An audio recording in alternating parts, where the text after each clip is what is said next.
New at 6 this evening. After several mass shootings in recent weeks, President Biden has taken executive actions in regard to gun control. The president vows these measures won't impact Second Amendment rights.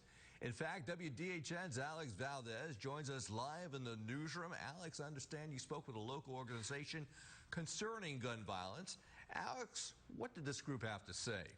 Mike, the Wiregrass Angel House helps victims and their families impacted by violent crimes. They tell me any measure that will promote safety and reduce crime is welcomed, but they do not believe the president's recent actions will help lower crimes involving guns.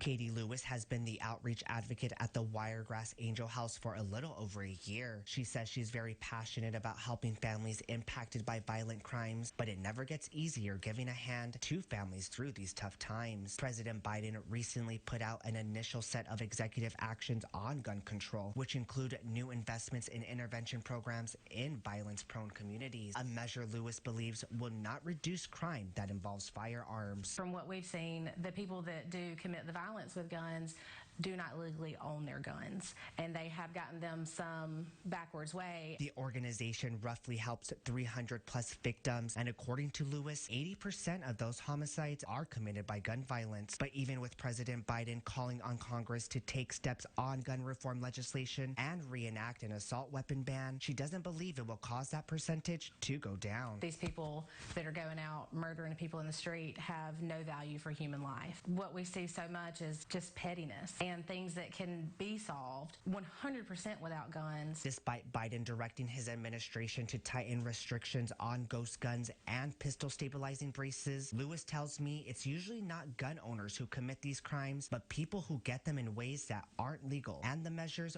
won't stop bad people doing bad things. At the end of the day, you can't make someone do what they're supposed to do, and you can't make people do the right thing. If people cared more about human life than they do about being right, I think the entire world would be a much better place.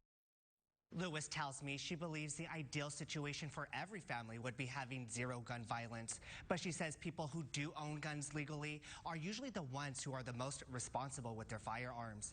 Back to you, Mike. Okay.